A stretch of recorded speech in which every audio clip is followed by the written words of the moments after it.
이번에 이제 649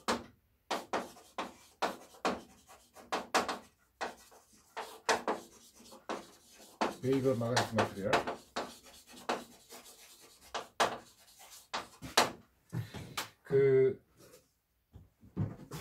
지난 시간에 사실 요즘 뭐 비헤이비어라는 것은 마그네틱 재료를 어떻게 구별하고 마그네틱 재료에서 어떻게 자화가 되고 그 안에서 마그네틱 다이폴들이 어떻게 배열될 것인가 하는 그런 것들을 다루는 그런 내용이에요. 뭐 지난번에 한번 언급한 적 있어요. 비자성 재료가 있고 비자성체, 이거는 좀 난 마그네틱, 어떤 물질이 특별하게 언급이 없다 한다면 사실은 난 마그네틱이에요. 난 마그네틱이라는 것은 자석에 붙지 않는다. 자석에 붙지 않는 재료는 다 난 마그네틱이라고 보면 돼요. 대부분 우리 주변에 있는 재료들이 다 자석에 안 붙죠. 주변에 있는 것 중에 아마 특별한 건 철 하나가 자성체일 거예요. 자성체라고 한다면 사실은 앞에다 반드시 강자가 붙어요. 왜 그러냐면 그냥 이 중간쯤 되는 그 비자성체 아니면 강자성체지, 뭐 뮤알 값이 한 10, 뭐 20 이렇게 되는 재료는 없어요.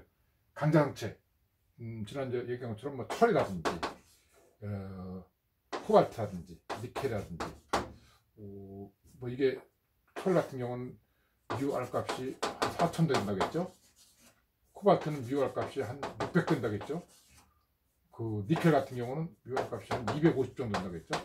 이렇게 굉장히 큰 값도 같지 뭐 10, 20 이렇게 갖는 값도 없어요. 묘하게도 뭐 이제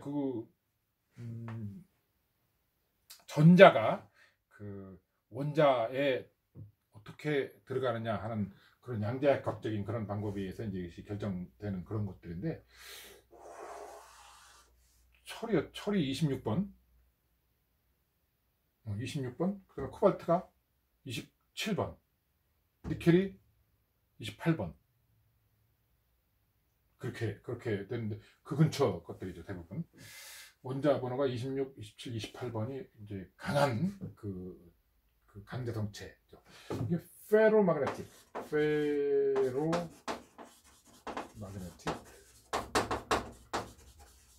재료다 해요. 이 경우에 자화가 일어나는 걸 한번 보게 되는 말이죠. 자화 어떻게 일어나냐? 이 자화의 정도를 이렇게 볼까요? 이렇게. 자화가 일어나는 정도를 여기 외부 자기장, 자개의 세기 H, 자개의 세기 H에 따라 가지고 자화가 어떻게 일어나냐? 여기서부터 강하면 자화가 쫙 될 것 같죠? 이게 뭐 이렇게 될 것 같죠?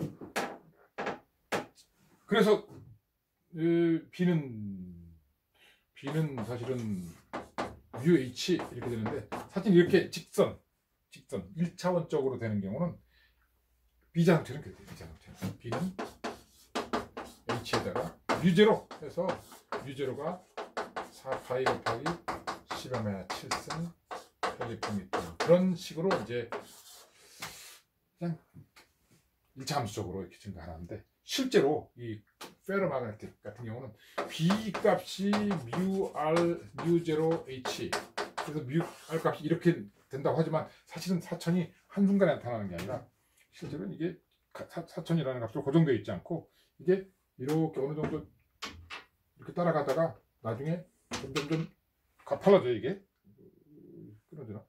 가팔라져 가지고 점점 가팔라져 갖고 나중에 점점 커지다가 나중에는 싹 아무리 커져도 더 이상 자화되지 않는 그런 상태가 돼요. 여기를 딱 우리가 포화되었다. 더 이상 자화가 포화되었다 이렇게 말해요. 포화 자화. saturation 이라고 그냥 단순히 saturated magnetization 이렇게 되고 saturation. 왜 이렇게 일어나는지는 그 내부의 구조를 한번 들여다보면 돼요. 내부의 구조라는 것이 이렇게 일단 철 덩어리가 있다. 그럼 그 내부 구조를 이렇게 구획으로 나눠서 관찰해 볼 수가 있어요. 관찰이 그렇게 돼요. 실제로 구획으로 나눠져 이렇게. 구획으로. 이렇게. 그래서 여기는 뭐 예를 들면 이런 방향으로, 여기는 뭐 이런 방향으로 자화가 돼 있어요. 이미 자화가 돼 있어요. 한쪽 방향으로 배열이 돼 있어요. 배열이. 이렇게, 이렇게, 또 뭐 여기는 또 뭐 이렇게 배열이 돼 있다고 해봐요. 그러면은 외부에서 자화를 한다라는 것은 외부에서 강한 자기장을 보여주는 거죠. 이런 강한 자기장을 이런 방향으로 강한 자기장을 외부에서 가했다. 그러면 그 방향으로 한꺼번에 확 배열되는 게 아니라 한꺼번에 확 배열되는 게 아니라 요 하나하나 구획들이 다른 구획을 먹어 들어가요. 이 하나하나의 구획을 뭐라고 하느냐? 하나하나의 구획을 마그네틱 도메인이라고 해요. 마그네틱 도메인. 마그네틱 도메인. 이 마그네틱 도메인들이 이렇게 하나 오른쪽, 뭐 이렇게 왼쪽, 뭐 이런 식으로 각기 다른 방향으로, 그렇지만 그 안에는 원자들은 다 같은 방향으로 배열되어 있어요. 그렇지만 그래서 이걸 따로 떼내게 되면은 자석이라고 볼 수 있겠죠. 따로 아주 민 자석이라고 볼 수 있겠는데 그런 것들이 뭉쳐있는 상태예요. 마그네틱 도메인들이. 그런데 여기서 외부 자기장을 가해주게 되면, 이것에 가장 가까운 오리엔테이션. 예를 들면 지금 여기서 얘는 반대, 가장 가까운 거 이거라고 볼 수 있겠네. 이게 더 가깝네. 어떤 여기서 여기는 이거 또는 이거 정도 가깝죠. 그것이 주변 것들을 잠시 먹어 들어가기 시작해요. 먹어 들어가는 거예요. 먹어 들어가죠. 어떻게? 잠식해나가 이렇게 먹어 들어가는 거죠. 먹어 들어가요. 점점 커지죠. 얘가 주변을 점점 잠식해나가요. 이렇게 주변 도메인들을 잠식해나가죠. 잠식이라는 말을 하다 보니까 뇌가 뽕잎을 먹는다. 잠식. 뇌가 뽕잎을 먹어서 점점 뽕잎이 줄어드는 그런 걸 점점 뜯어 먹는 거죠. 잠식한다. 주변 걸 갖다 전부 먹어 들어가기 시작해요. 그래서 나중에 이거만 남게 돼요. 여기는 이거만 남게 되고, 결국 이 두 가지가 남았다가 또 이 둘 중에 비교하기가 힘든데 얘하고 더 가까운 것이 또 통일하게 돼요. 통일해서 전체가 하나의 방향으로 됐다가 그때까지가 어디냐? 여기까지예요. 그러니까 점점 도메인이 주변을 잠식해 나가는 도메인 확장, 도메인 인라지먼트 할까요? 인라지먼트. 뭐 잠식해 나간다. 니블링이라는 그런 표현도 있는데 여기서 어쨌든 도메인 인라지먼트라고 표현하면 될 거고, 마지막에 다 더 이상 잠식해 들어갈 도메인이 안 남았다. 그때는 하나만 이렇게 같은 방향으로 이렇게 돼 있겠죠. 그랬다가 다 통일이 되면은 마지막에 도메인 이것들이 휙 이쪽 방향으로 돌게 돼요. 도메인 로테이션이라고 하죠. 로테이션.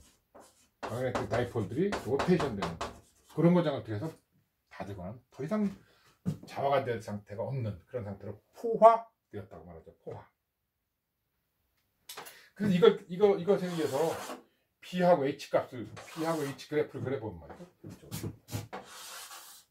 H가 이렇게 돼 있고 이걸 B라고 돼 있다고 할 적에, 그 물질 내부에 나타난 자속 밀도라는 것은 이걸 따라서 그냥 점점 커지겠죠. 그래서 실제로 0에서부터 시작하게 되면 이렇게 커져갖고 나중에 이렇게 될 거예요.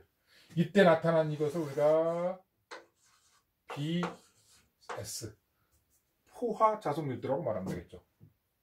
이거 다 쓸까요? BS는 Saturated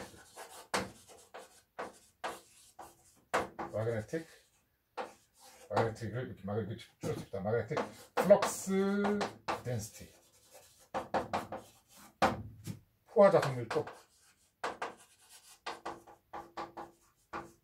밀도라고 말을 해요.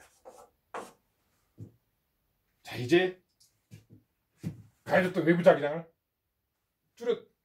재료가 없어졌다는 것은 이렇게 좀 증가시켰다가 줄여주는 거죠. 줄여서 결국 0으로 만드는 거예요. 여기서 보면은 그러니까 이쪽으로 쭉 갔다가 그래서 이만큼 이런 상태 이렇게 했다가 나중에 제로가 됐다. 점점점 줄여서 다시 0으로 돌아오는 거예요. 그럼 어떻게 될 것이냐? 이것이 이렇게 갔던 것이 그대로 다시 돌아와서 이렇게 오느냐? 아니에요. 재밌게도 이 갔던 길을 돌아오지 않고 이렇게 돼갖고 이만큼으로 돌아가게 돼요. 여기. 다시 말해서 아직까지 얘는 0이 됐는데 0으로 돌아오지 않고 아직까지 남아있어요. 자석밀도가 남아있어요. 강제상체의 특징이에요. 자석밀도가 남아있어요. 다시 말해서 강제상체를 한번 자화시켰다가 외부 자기장을 푼다 하더라도 아직도 자석밀도가 남아있다는 거죠. 영구자석이 된 거예요. 영구자석이. BR 이거는 남아있다 이거죠. 나머지 Residual Magnetic Flux Density 역시 Magnetic Flux Density 이건 잔류자석 밀도 잔류된 자석 밀도 보이나요 여기? 물질 보니까 여기서 자석 밀도 잔류자석 밀도 영구자석이죠. 영구자석 자기력이 남아있는 거예요. 자석 상태다. 영구자석이. 그럼 이걸 갖다가 없애주려면 어떻게 되느냐? 없애주려면 반대 방향으로 강한 자기장을 걸어주면 되겠죠. 반대 방향으로 강한 자기장을 걸어주면 반대 방향으로 쭉 해서 없어질 거예요. 제로가 되게 하죠. 제로가 되게. 강한 자기장을 쫙 가해줬다. 그럼 여기 BR 값이 제로가 되죠? 제로가 돼요. 마이너스 방향으로, 반대 방향으로 강한 자기장을 가해주게 되면 외부에서 그러면 이게 점점점 줄어들어서 제로가 되는 지점까지 오게 돼요. 이것을 HC 이 점을 HC라고 해요. 물론 마이너스 값이겠죠. 마이너스 HC가 될 거예요. 이게 이 영구자석의 그 자기력이 얼마큼 되는가 하는 정도를 그 가늠해주는 척도라고 볼 수 있겠죠. 그러니까 HC를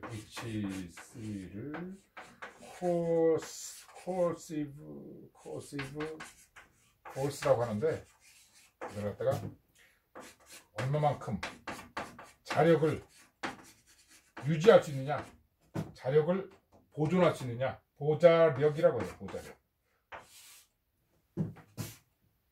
이 영구자석의 자력을 상쇄시켜주는 정도가 얼마큼이냐 하는 정도죠. 이게 크면 클수록, 이 값이 크면 클수록, 절대값이 크면 클수록 강한 자석이다. 영구자석으로서는 좋은 자석이다 이렇게 말할 수 있겠죠. 그런데 이 상태에 됐다가 이제 0이 됐다 하고서 이때 다시 반대 방향 자속을 반대 방향 그 자기장을 없애주게 되면 다시 제로로 돌아가게 되면 이거 다시 이렇게 이 선을 따라가게 돼요. 이걸 거의 따라가게 돼요. 이렇게 아직도 또 남아있게 돼요. 이렇게 완전히 사라지게 할 수는 없어요. 남아있게 돼. 다시 외부장에 갔다 가면 줄어들다가 다시 왔다 갔다 하겠죠. 이렇게 아마도 이렇게 될 거예요. 다시 반대 방향은 이렇게 했다가 또 두게 되면 아마 이렇게 되다가 결국은 자꾸 왔다 갔다 하게 되면 0은 되긴 하겠죠. 이렇게 될 텐데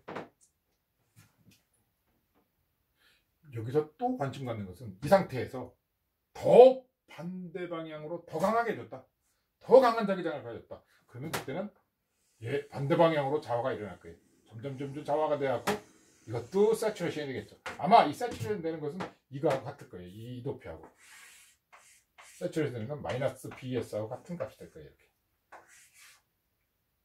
같이 됐다가 이렇게 됐다가 이때도 얘를 끊어주게 되면 다시 돌아가겠죠. 어디까지? 마이너스 BR까지 가겠죠. 이때도 이렇게. 여기서 일어났던 것과 반대의 현상이 일어나게 돼요. 마이너스 BR. 그래서 이걸 갖다가 끊어주려면 다시 HC의 플러스인 지점까지 갔다가 다시 여기서 이거 방향으로 뜨면 다시 여기까지 들어갈게요. 이렇게 되겠죠. 그래서 강한 자기장을 계속 플러스 마이너스를 가게 되면 지금 처음에 이렇게 세츄레이션 됐다가 이렇게 노란선을 따라서 다시 반대 방향 세츄레이션이 됐다가 다시 커졌다가 세츄레이션이 되고 이렇게 반복이 될 거예요. 자, 아까 영구자석 얘기를 했는데 영구자석으로서 좋은 것은 BR 값이 크고 보자력이 아주 큰 재료. 이런 것도 영구자석으로는 좋은 재료예요. 근데 여기서는 영구자석만을 갖다가 쓰는 게 아니라 우리가 자성체라는 것은 트랜스포머 같은 데도 이용하고 트랜스포머에도 이용하고 또 트랜스포머는 또 이제 볼테이지 트랜스포머 변압기라고 하는 것들 거기에도 이용하지만 우리 고주파이로 같은 데서 임피던스를 바꿔주는 소위 말해서 임피던스 트랜스포머로 이용하는 경우도 많이 있어요. 그런 경우에 어떤 문제 생기느냐, 이게 한번 어떤 그 신호가 이렇게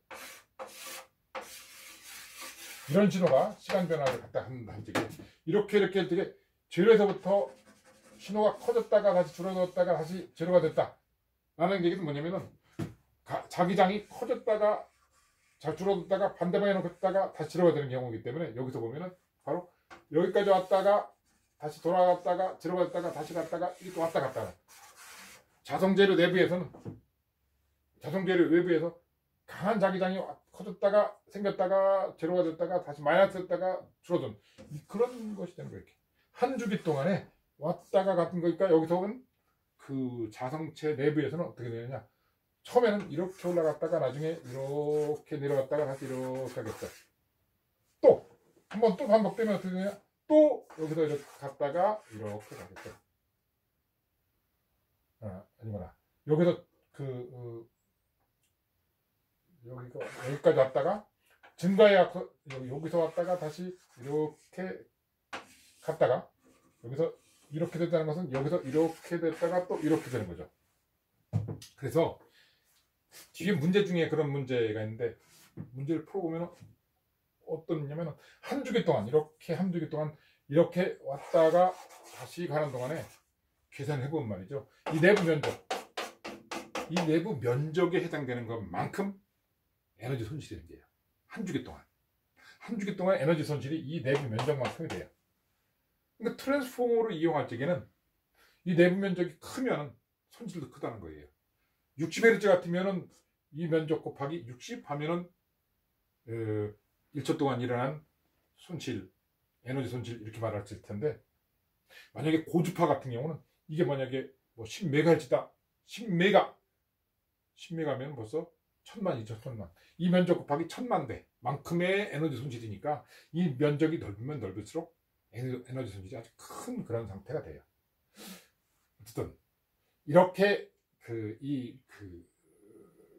BH가 이루는 곡선이 이런 루프가 의미를 갖게 되는데, 이런 루프를 자기 이력 곡선, 원어는 히스테레시스 루프라고 하는데, 이 히스테레시스 루프의 내부 면적 중요해요. 그리고 히스테레시스 루프의 BR 값, 영구자석 일기는 굉장히 중요한 값이에요. HG 값, 영구자석 일기는 굉장히 크면 클수록 좋은 것이 되고, 트랜스포머를 이용할 적에는 좁을수록 더 좋은 그런 재료라고 볼 수 있겠죠. 그래서 재료들마다 이런 자기 이력 곡선을 그려놓게 되면 그 나름대로의 어떤 그 의미를 갖게 되는 그런 곡선인 거죠. 그래서 우리가 자성 재료를 갖다가 그 재료가 어떻다 할 적에는 자성 재료에 뭐 이런 자화 곡선을 갖다가 보여주는 것. 그렇지만 자성 재료, 특히 강제성 재료의 모든 것은 사실 이 히스테레시스 루프 안에 들어있다. 그래서 이 그래프만 보면은 이 재료가 어떤 특성을 가지고 있다는 걸 갖다가 금방 캐치할 수가 있다는 거죠. 일단 여기까지 하고서